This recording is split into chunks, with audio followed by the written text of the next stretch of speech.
What if the person guiding your healing is secretly guiding your politics? What if the therapy room, the one place built for truth, vulnerability, and growth, has become just another battlefield in America's culture war? Today, we're pulling back the curtain on a question that nobody wants to ask. Is your therapist pushing their politics on you? Today on Off the Couch.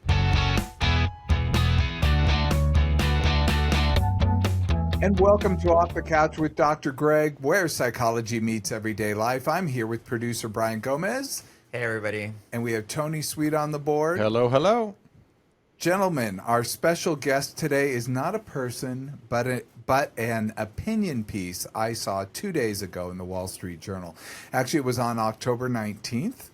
And I thought this was an important perspective to talk about. So buckle up. This one's going to rattle the couch. Okay. So are you ready? I'm going to start to read this article from the very beginning. This is called Politics Makes for Bad Therapy by Jonathan Alpert. His subtitle is When Practitioners Indulge in Their Own Biases, Patients Can Become More Anxious and Depressed. So I'll start. Politics has invaded therapy. What should be a refuge from judgment has turned into an incubator of division. Instead of acting as neutral guides, too many therapists now act as transmitters of political polarization, diagnosing it, promoting it, spreading it. Therapists often pathologize politics, treating patients with particular views as abnormal or unhealthy, and I've seen this firsthand in my Manhattan practice. In the weeks following Donald Trump's 2024 victory, a patient came to me after his couples counselor demanded that he renounce his politics before she would discuss his marriage. Earlier this year, an Asian American woman told me that prior to her therapist had steered every session back to race and politics, even when she wanted to talk about work-related stress. In both cases, politics wasn't the patient's problem, it was the therapist's solution. That isn't therapy, it's activism posing as treatment. And he goes on just a little bit more. For more than a century, neutrality was therapy's foundation. Sigmund Freud urged analysts to be a blank screen. Carl Rogers spoke of unconditional positive regard, meaning therapists should accept patients without judgment. Also empathy and genuineness, and that ethic has collapsed. Today, professional groups host emergency support sessions after elections. In the 2020 American Psychological Association declared racism a public health crisis and urged psychologists to embrace social justice activism. Graduate programs now train students in anti-oppressive methods, and Columbia University's social work curriculum aims to make them understand anti-Black racism and white supremacy are endemic to our systems and our institutions. He goes on. He calls this indoctrination continues after graduation.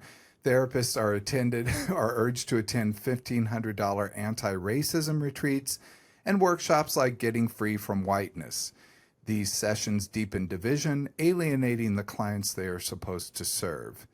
The consequences of political division are showing up in therapy. Polarization mimics anxiety or depression with symptoms of withdrawal, broken relationships, and constant stress. Patients cut off relatives, refuse to date across party lines, even demand political loyalty oaths. Brian, I can see you reacting. Hold on. Surveys bear this out. In a recent Reuters Ipsos poll, 27% of Democrats and 10% of Republicans said that politics has negatively affected their relationships. Dating surveys show that 2/3 of Americans insist on political compatibility, and 1 in 6 have ended a relationship because of it. I could go on and on, but I think you got the message of this. Well, it's a rather long thing, but he does repeat the point over and over and over again. What is your reaction?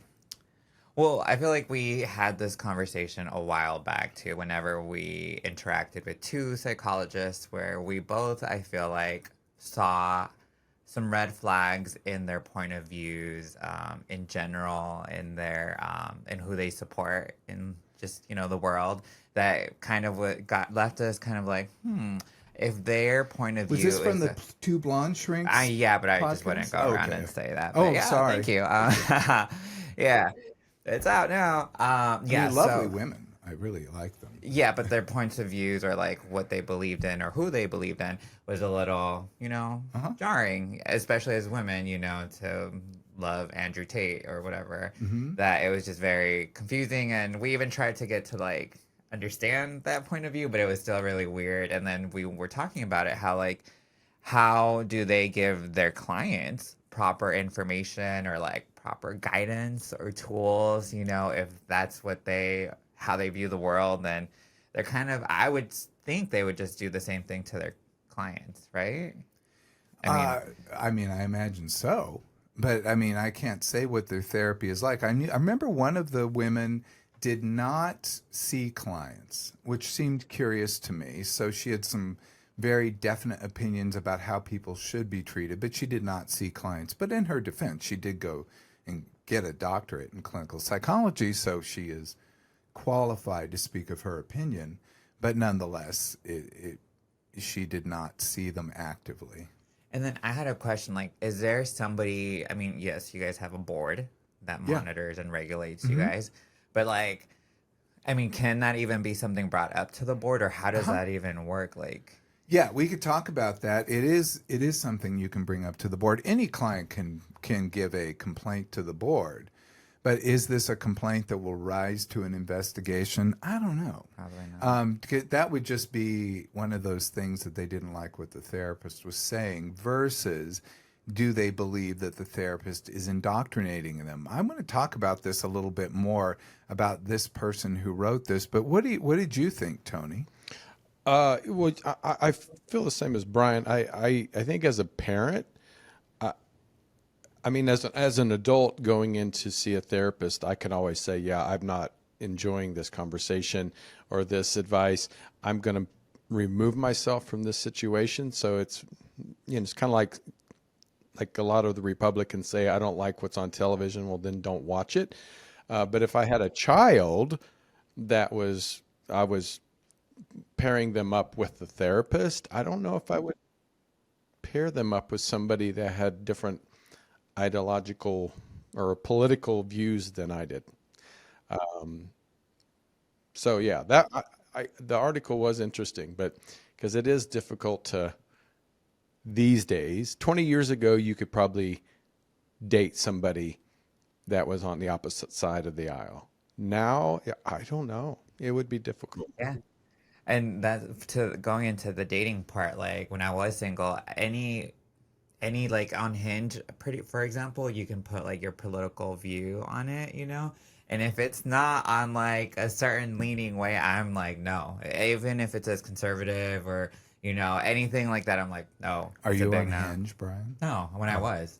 Yeah. That's what I'm telling you. Before my boyfriend right now, I was very like, nope. Any little sign or anything on their dating profile that gave me some sort of hint that it was like a Republican or conservative kind of point of view, I'm like, nope. Even if they have a little religious symbol on their thing, I'm like, nope. Because in my head, it just, yeah, it all kind of ties together.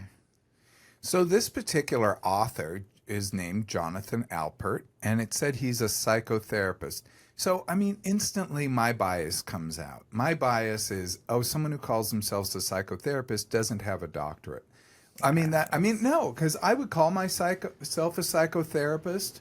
I often joke, I mean, it spells psycho the rapist because that's just kind of amusing to me. But, but I mean, calls himself a psychotherapist, and I'm like, so where did he go to school? And I looked it up. He's based in New York City, but he has a license in surrounding areas, which is really typical of the East Coast because they kind of see people in different regions, or people drive into the city and then they live in a different state. So that's very typical. He holds master's degrees. He holds his master's degree from Yeshiva University, which is based in New York City, and it is a very liberal, as far as I know, based university. And I thought, oh, maybe he kind of took issue with his training. I'm guessing, maybe, but A master's degree is actually rather short. It's about 18 months to 2 years. And so it's, you're kind of in and out. And so you do learn some significant things, but it's not like you're really wrestling with some of these things. So I thought it was kind of a curious thing that he came from that perspective, because to me, he had so many absolutistic beliefs like this is the right way and this is the wrong way. And I'm like, that just isn't how things work in mental health. There is not a right way and a wrong way. But you know where it works? On the opinion page of the Wall Street Journal. That's where it works, because they're going more for feeling and outrage versus actual facts.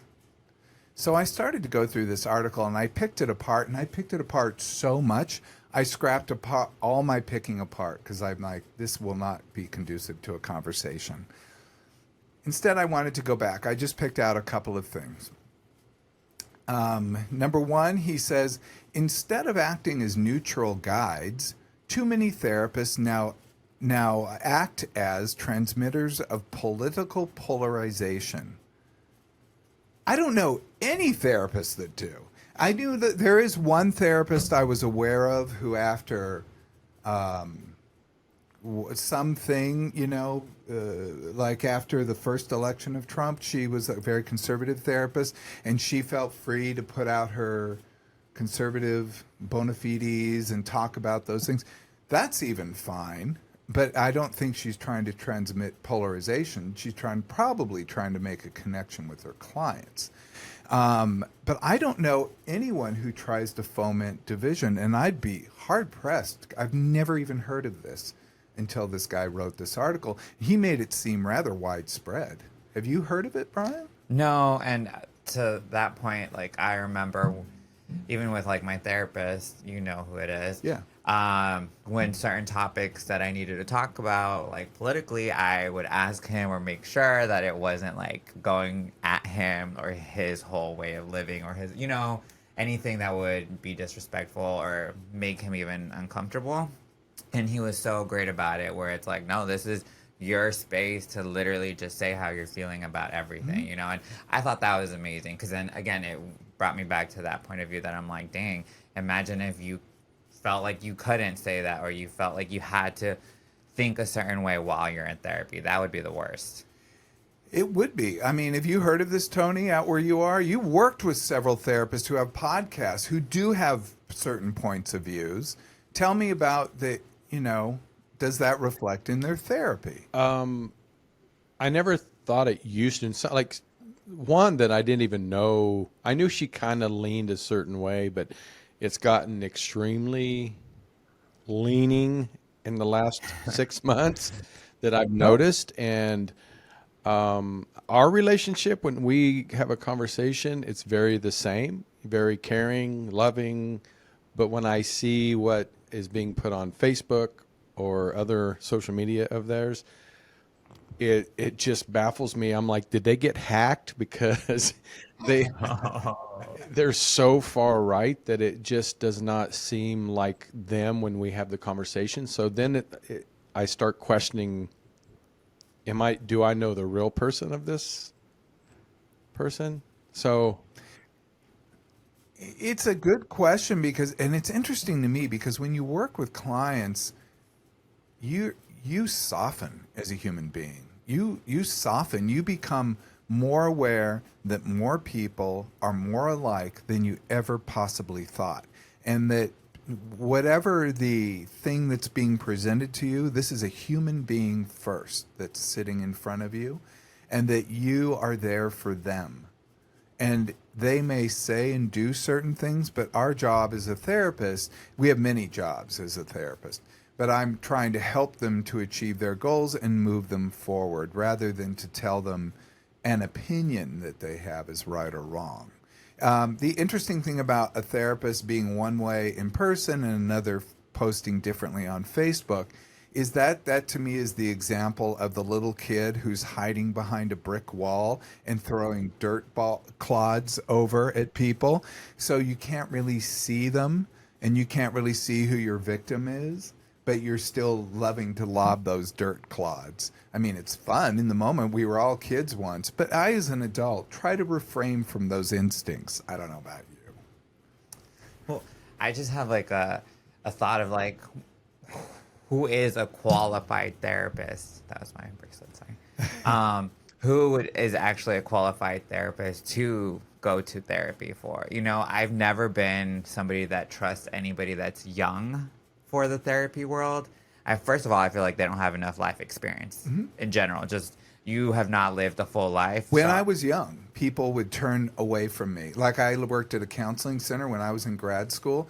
People would say, "You're too young," and said no. And that, you know what? That was fine. I mean, I was like, okay. I mean, they're not wrong. It's you haven't They were not lived wrong. a long They were life, not wrong. you know? And I had to learn along the way. I mean, I actually made a lot of mistakes. And when you're in training, that's what you do. You make mistakes. I hope I make fewer mistakes now, but I would never hold that I don't make any.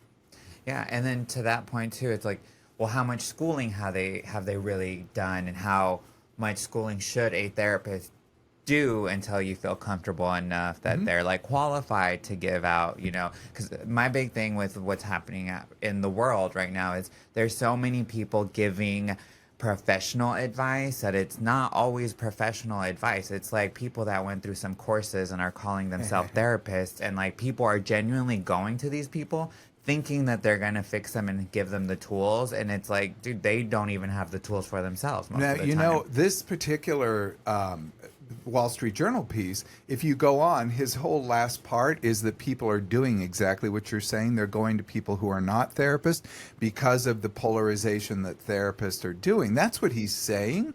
And I'm like, I think it would be the opposite. it kind of would be the opposite, which is so funny to me. But it's in fact, that's what he's saying. People turn to TikTok and to influencers because they're getting too much polarization from actual therapists. And how old is this person? Did you find out who? He looks to be in his 40s. He looks fairly young himself. There we go, folks. And that's what I'm saying. It's the Young other to way, me. you know? How it's the TikTokers. They're going to the influencers and everything because they're saying what they want to hear, not the actual That's things that just will it. help them. That's just it. Now, he gives two dramatic examples. A couples counselor who allegedly forced a client to, quote, renounce his politics before the therapist, who he implies is a female, will proceed with the therapy.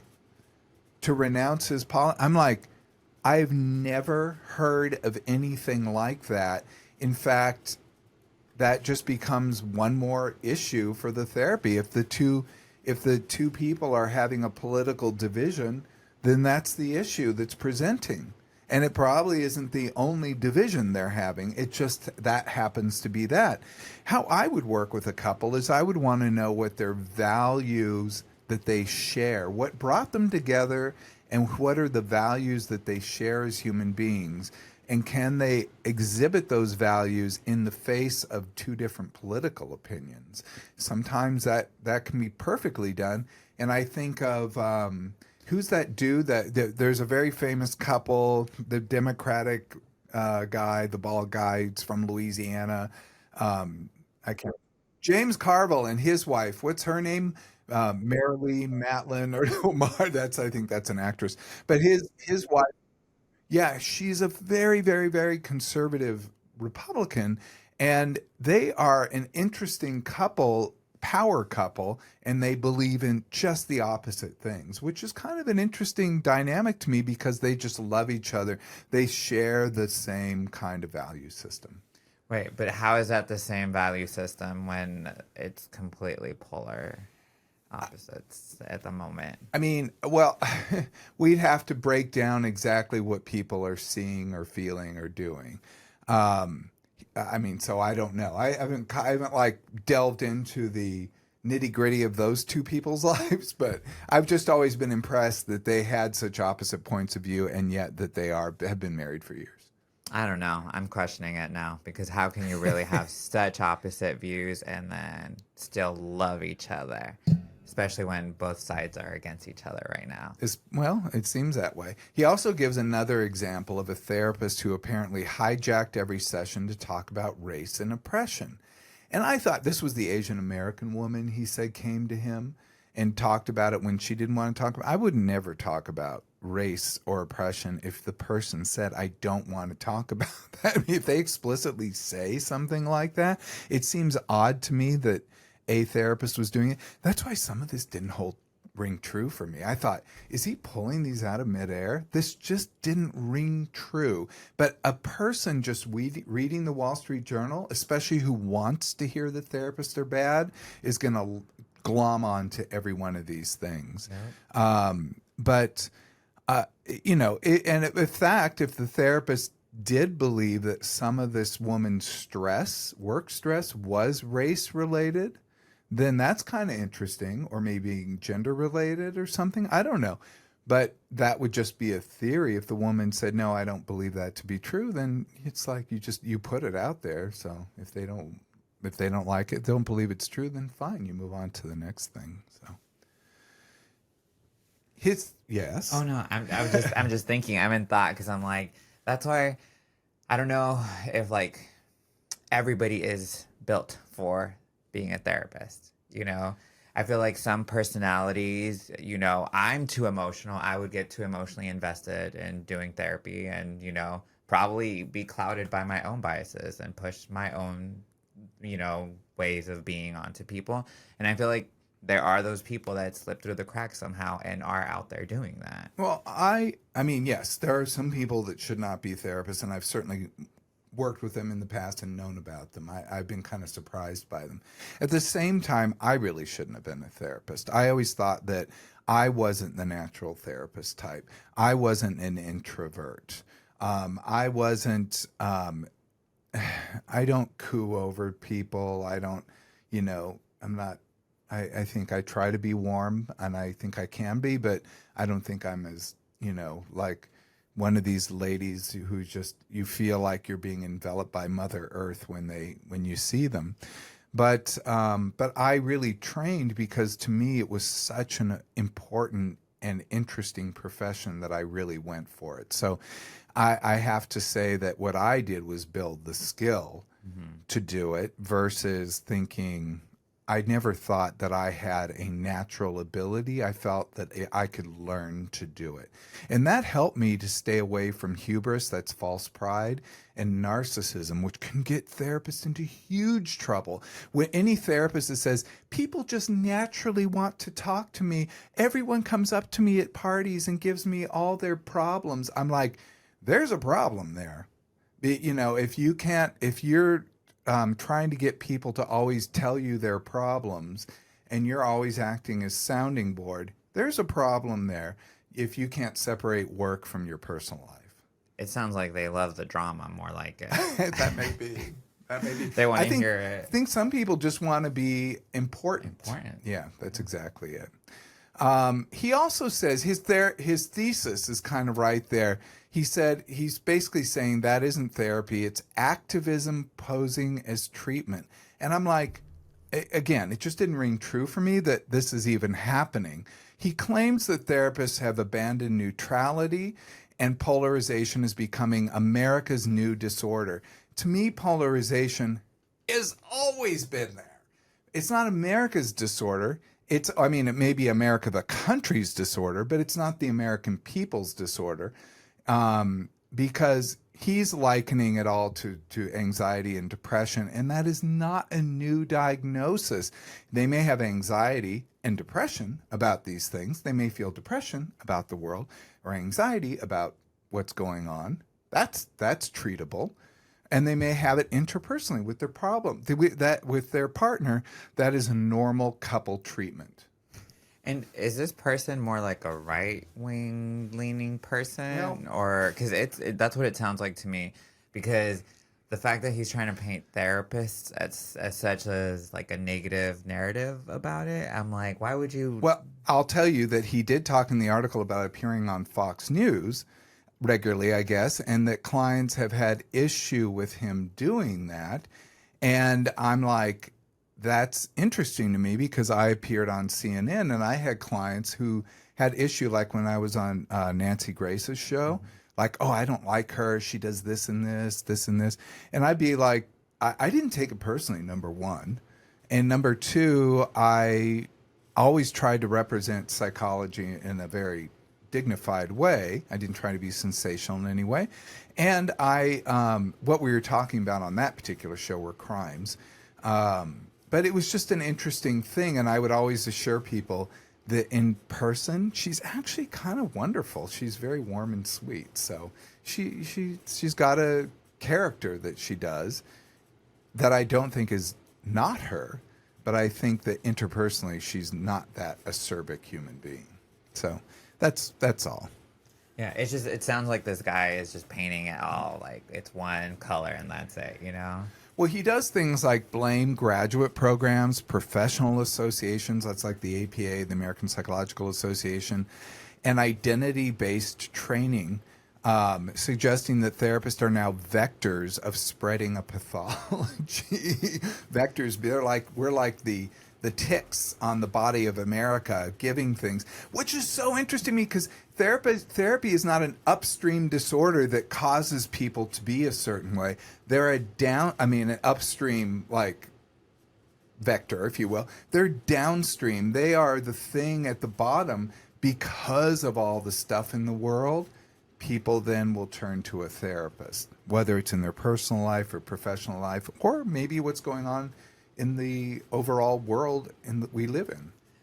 That's why I'm bringing it up because I'm already questioning this man's intelligence, his credentials, like everything. Because all of this just if you work in the mental health world, you would know that this is fake news almost. Well, they don't like that.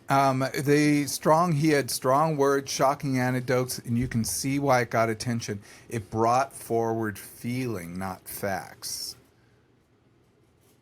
So, Tony, did you see any logical fallacies in this? I'm going to tell you there were I could count 8. I was going to say there's a few in there. Too many. And I was like, how can someone read this and not see this problem? People don't read things for logic. They read things for emotion. So, especially opinion pages. That's the thing. First clue should be that it's on the opinion page. This is not a fact. This is an opinion. We're doing critical thinking, y'all. Second clue, Wall Street Journal. It is a conservative, Rupert Murdoch led, it's very conservative newspaper, which is fine for the news side, but the opinion side, I mean, sometimes they go way out on a limb. It's very, very biased, and sometimes they downright don't tell the truth, let's just say. And it's interesting because I like to read them once in a while. I actually like some of their writers, should I say? No, I won't say who. But I do like some of their opinion writers. I really do. But I do think you have to look at this critically. You can't say this is a fact. An opinion piece is made to make you think, and I think this one did. Okay, number one fallacy, he does what we call hasty generalizations. He generalizes. He takes 2 little stories from his practice, which I had trouble believing were even true. But let's just give him the benefit of the doubt that they were true. He's saying that indicates the entire profession is collapsing at this moment. It's like going through. That's not data. That's storytelling. That's like me having 2 clients, throughout my entire career or whatever, who confess to bestiality and saying every human being who lives in Los Angeles practices bestiality. I mean, that would just be craziness. That sounds like our president. The next one is straw man argument. This one bugs me the most. I see people do this all the time. A straw man argument, just to explain it. A straw man argument, and you'll hear people go, that's a straw man, but they never explain it, which kind of bugs me too, because I don't think it really, unless you understand, you don't really know what they're talking about. A straw man argument is where somebody's arguing something to you, and you build a straw man, and you argue with that rather than the person. So basically you say, somebody's saying, like, I guess to use a political argument, I'm pulling this one right out of my, you know what, the political one going on right now, the shutdown that's going on is that, the Democrats are saying they want the Affordable Care Act funded and Medicaid, et cetera. Like they want that restoration of those things that have been taken away in the new bill. Okay, fine. That's what they're asking for. It's their negotiating point. But the other side is doing a straw man argument, and they do it over and over again by saying the Democrats want to fund illegal aliens. They want to give health care to the illegal aliens, and they even put billions of dollars on the amount, and they want to fund illegal aliens.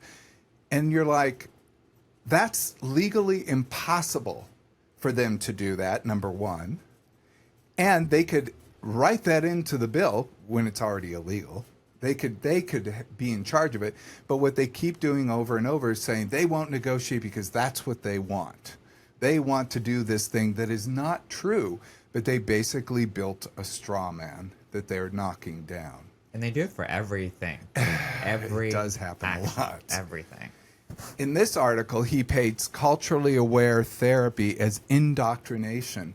That was scary to me. Culturally aware therapy is not one size fits all. You've got to understand that people's lives are different according to what they look like, who they are, male, female, socioeconomic status, education, of course, race, ethnicity, religion. I mean, there's so many things that you've got to be aware of. He sounds just like the administration, honestly. I'm just basing it on this one article. In reality, multicultural competence is helping clients feel seen. And so multiculturalism is kind of a buzzword in the therapy world. But all it is saying, people are different. Like, you've got to understand that. And you can't say one size fits all. Then you are shaking your finger at them saying, you should be X, Y, and Z. What I do with people is I say, basically, and I learned this, did a fellowship with Albert Ellis, who's one of the leaders in cognitive behavioral therapies. He developed rational motive behavior therapy, is considered the grandfather of cognitive therapy. So I'm there on my fellowship, and it's a very wonderful fellowship, people from around the world. I was one of, I think, 12 or so people. I mean, I'm buzzing on the number because we did add another person as we went. Anyway, it's a long story. We needed to know that. Yeah, well, here and there. But, I was one of a couple of Americans, and then we had these people from all over the world. Well, one woman was from Pakistan, and I said, does this apply, to what you're working with in Pakistan because it's such a different culture than American culture? And she said, in a very loving and condescending manner, she said, my dear, irrationality is cross-cultural. And I was like, of course, it makes perfect sense to me that we're not dealing with the culture. We're dealing with how beliefs work. And that is basically the same in every language, every culture. But what the beliefs are, that is individual to the culture. Does that make sense? So how they function, which is a lot of what that therapy is built around, is cross-cultural. So I was like, you learn more from your fellow students sometimes than you do from other people. Yeah. So multiculturalism is not about activism. It's not about conversion. It's not indoctrination. You're actually trying to connect with the client. That's the whole issue. He also does something that, this is where my bias comes in. Can I be a real... Do it. Yeah. This is where I thought this is a master's level person who doesn't know his research. He implies therapists are causing polarization. He's mixing up a correlation with he's seeing more polarization in the country and blaming it on therapists. That's correlation mixed with causation. There's a correlation. You could say all babies all heroin addicts drank milk when they were babies, but that don't mean that all babies who drank milk become heroin addicts. Does that make sense? That's correlation, not causation. I don't know if this psychologist or the administration know the difference because they sound exactly alike.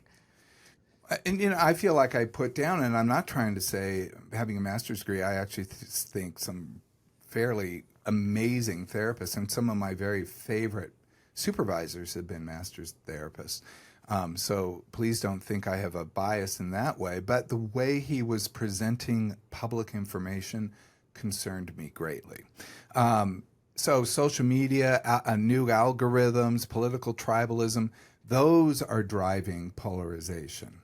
Those He are. is driving polarization through this article Well, alone. well, this is a media source, isn't it? And it's not like Karen, the LPC or MFT from Pasadena, Yeah. therapist doing her best out there. She's not driving it. He also used loaded language, which I thought was especially problematic. He used civic sabotage later in the article, vectors. We talked about America's new disorder. The word that bugged me the most was indoctrination.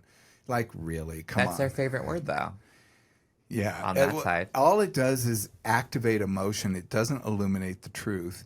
What does that mean? He's wrong about everything? No. In fact, he was kind of saying some things that are true, but even the stuff, the way he was presenting it, I'm like, I would take issue with that. The way he was presenting Freud was not neutral, by the way. Freud was very politically active. Rogers was also and was very much into social justice. That's the guy he said unconditional positive regard. But that is not judging the person. You can judge their behaviors or belief, or like you can judge certain things. You're just not judging the human in front of you. It's sort of like unconditional positive regard of the human being versus, let's say, if they're an axe murderer, then you might judge that behavior to be quite bad. So, and that is totally allowed. So I thought it was kind of interesting. He kind of cherry picks. So anyway, it's a conversation worth having, but I think he had it in such a one-sided way. It didn't actually illuminate questions. In The Exorcist, did you guys ever see The Exorcist? One of the greatest, if not the greatest horror film ever made. Pea soup. Oh, the piece. Well, she throws up pea soup. Okay, so in The Exorcist, the older priest who's experienced in exorcisms, there's a little girl who is Linda Blair, is possessed by the devil. And this older priest is familiar with exorcism, and this younger priest is called in. Anyway, he calls there. The older priest who's experienced says the demon is a liar. He will confuse us. He's talking about the devil. The demon is a liar. He will lie to confuse us, but he will also mix lies with the truth to attack us. This attack is psychological. Sounds like Trump. So it's psychological and powerful, he says. And he's saying that to the young priest. But we have to get honest about the evidence. So let's look at what the research really says. Don't you guys really want to know if this is really happening? This is kind of interesting to me. There are studies, and I put all of this in our YouTube notes. I found these studies, and they're interesting, and so also some think pieces about these things, so people can really wrestle with these ideas themselves. But here's what we know from the real studies. 87% of therapists report talking about politics in therapy. And I would be among them because I don't necessarily bring it up, but if client brings it up to me, I will engage. I don't say, I'm sorry, this is not a political space. Well, yeah, a lot of the problems and stressors happening right now are due to political climate that we're in. So it's kind of hard not to talk about I think politics. it is hard not to talk about it. And it causes a lot of the anxiety, fear, and all the craziness that we're all dealing with on every aspect of it, You're being affected one way or another. Therapists who believe their clients shared their politics, so basically same political beliefs, reported stronger alliances. And that I've noticed too. And I've looked for commonality even in my clients who are conservative. I did have a client once come in though, and he had read an article I wrote. This was a funny piece I put in the Huffington Post. It was kind of a sassy snark piece from, I would say, 10, 15 years ago. And it was just a fun piece, but I was kind of questioning our rigid morality around sex, etc. And he said that when he read that, he couldn't see me anymore. He said that that was very upsetting, that we don't share the same values, that he believes in, like the Mormonite, oops, that the ideal of what a family structure is. And I totally respected that. I was like, oh yeah, okay. I go, if you have any questions, let's talk about it. And he was pretty wonderful too. He was saying, yeah, these are my things, and et cetera, et cetera. And so we actually had a good discussion, but we did in therapy. And that's kind of normal. I feel like you kind of need somebody specific for you, or Yeah. for your liking And in I was therapy, okay with that. Yeah. It's like dating almost. Not everybody's going to fit everybody's match, Well, you know? my feeling is that they're there for themselves. I'm to provide a product to them. But if my product is not quite as good as someone else's product, then please go to somebody else's product. If you're not going to find it at Macy's, go to Gimbel's. Like, it's okay if you go to a different store to buy what you need. And I'm okay with that. So when clients feel judged politically, they do shut down, mask, and drop out of therapy. So if they feel judged, yes. If they feel shamed, yes. So if a therapist is actually doing that, then yes. But therapists make that mistake every now and then. They do believe that there's a right way and a wrong way, but that is an absolutistic belief. The author of this article is doing exactly the same thing. He's saying there's a right way and a wrong way. And in fact, he's wrong. I'm Yeah. sorry to be as absolute, but to say we have to consider many factors. We can't just say there's a right way and there's a wrong way. Multicultural competence, which is like a buzzword within the therapy world, acknowledging people's identity, that's how they see themselves, their culture, their systematic factors, how the world sees them, how they have to exist within the world, improves therapeutic engagement. So when you actually understand these things and can speak about them, the clients really appreciate that and feel like they can talk to you, especially for marginalized clients. Yeah, I've always enjoyed I never felt ashamed to say anything to my therapist, or felt like I couldn't. Because I mean, that is kind of the point. Like, they're supposed to be the one person you can tell anything and everything to, and like be okay, you know? Well, and the reality is, I went to therapy and I disagreed with my therapist sometimes, and I would tell him, and I'd be okay if people disagree with me here. And in fact, I always try to be open, not defensive. I consider it their experience. Like, if that's their belief, that's their experience, I want to know, because we could fit it into the total issue. I'm not saying there's a right and wrong way to be in the world, but there is a total construct that we can understand people the best to help them move forward to achieve their goals.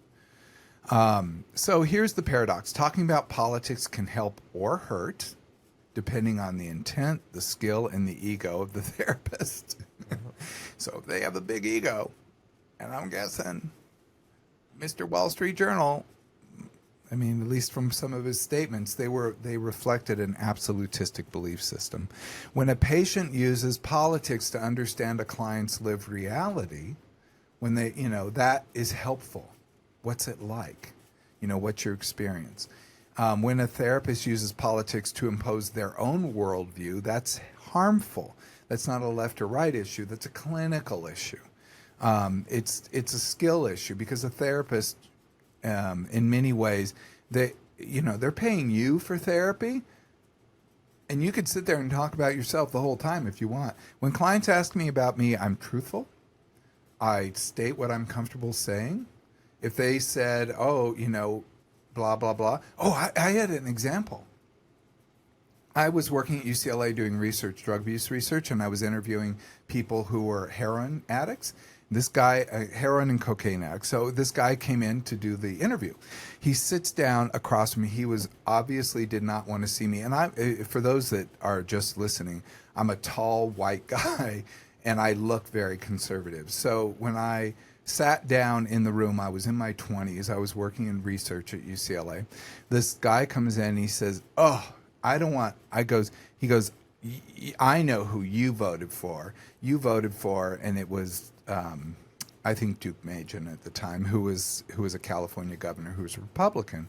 And I said, no, actually, I voted for Mayor Bradley because that was the truth. Mayor Bradley was the LA mayor at the time, black, black person to, I think, run for governor at the time, would have been the first black governor in California. And it was just, and it was a moment that he really appreciated that I was very open about who I was. And then he said, oh, okay.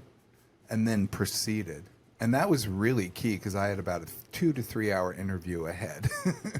Imagine if he felt like I was aggressive to him. Yeah. He thought you were on his side in that sense. In that sense, yes. But I didn't, if I had voted for Duke Majan, I would have said that too. I would have said, yeah, and let's talk about it. Because I would have wanted to have a communication about that. But I wouldn't have brought it up had he not. I wouldn't have done that therapist thing like, what do you think? And why would you be asking me that question? I could skip to the point. He was asking me that question because he wanted to know, am I a safe person to be with? Mm. I mean, come on. That's why you're asking a question. So, why not help them find the safety, even if your answer isn't quite what they're looking for? So here's the Wall Street neutral. The therapist neutrality is a figment. It is not true. You walk into a therapist's office, you see where their office is. If they come to mine, they're going to see what car I drive. They're going to see how my office is decorated. They'll meet me. They'll see my age. They'll see that I'm a male. They'll probably figure out that I'm gay pretty quickly. And there are all those types of things that happen in the relationship, and that is just not something you can control as a therapist. So therapist neutrality is not the same as therapist silence. So when they're talking about neutrality, it's really that you're just trying to be there for the client and not trying to impose your own, perspectives, biases per se. Also, a cultural attunement is not political indoctrination. We need to understand identities and systems and the impact of systems, and without preaching to the people, but it is helpful for us to understand those things because that's part of a person and what they live with. And also the client autonomy, like what the client wants, takes precedence over the therapist's agenda. I always tell clients, I go, it's like we're in a driver's ed car. I go, I'll help. I'll sit there and I'll say, turn here, turn here. It's up to you to turn the wheel, and you're the one pressing on the gas. I may push on the brake, but I'm not going to press on the gas. So they can move it forward or not. And if they need to stop, they can stop it. So the answer isn't therapist must be a political blank screen. The answer is that therapists must not make the session about themselves, period. I agree. So therapy is not activism. It's also not Switzerland, where we just are completely don't answer anything. A therapist's job is to understand your world, not recruit you into theirs. And if but I'll tell you, if a client and I share something, I may say, oh yeah, or they're talking about a movie. Oh yeah, I saw that movie. And we can talk about it. Maybe they're sharing a movie with me and they say, oh, this would be a good movie to see. Sometimes I'll watch it. Sometimes I won't. But it's often helpful. Yeah, and I think it's normal to have that kind of relationship with your therapist too. You want to feel connected in that way, and that they know you as a person, not just as a random client that they're coming in. Right. Because at the end of the day, we are paying for that service. You are, which puts you in the customer's always right category. And if the customer doesn't like it, the customer cannot come back. If a political or cultural force is shaping your pain, you should talk about it. If you're feeling prejudice, racism, identity stress, if you are watching TV and getting more polarized, if you're on social media all day long and you feel assaulted, then my God, talk about it. And the therapist most of the time, I think 99% of the time, maybe not this guy, will be like, hey, whatever your perspective is, let's talk about it. It's okay. Yeah. Even if it's just venting from those frustrations, I feel like it's the best thing to do. I always looked at my therapist as like my diary, or anything I wanted to talk about or felt like I wanted to like talk to somebody. Yeah, that I always thought of it as my like little diary.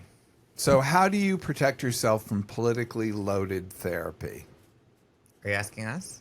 No, Oh, I have sorry. these things, but it's so interesting to me. I'm like, this isn't an issue I think that's most out there.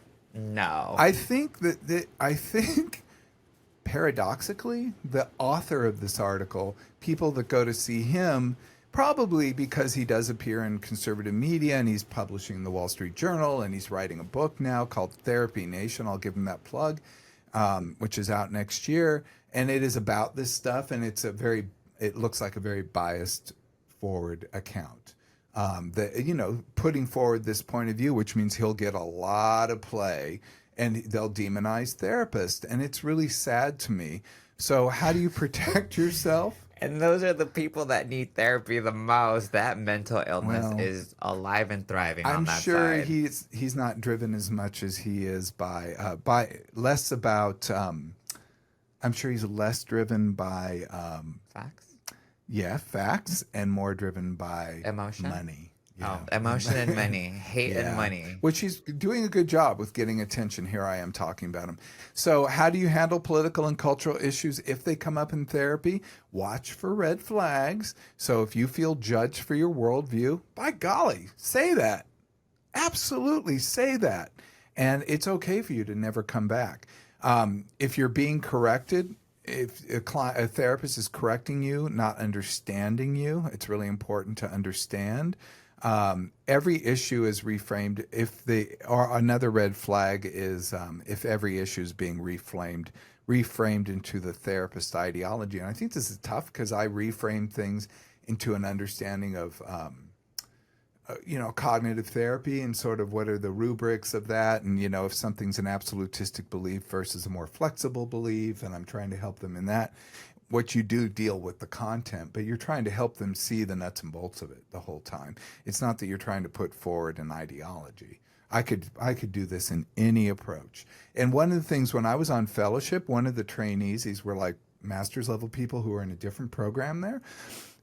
This guy was from a seminary, and he talked about how this is really perfect for religious counseling because they deal with these issues too. And they're very, they deal with the intellectual issues from a religious point of view.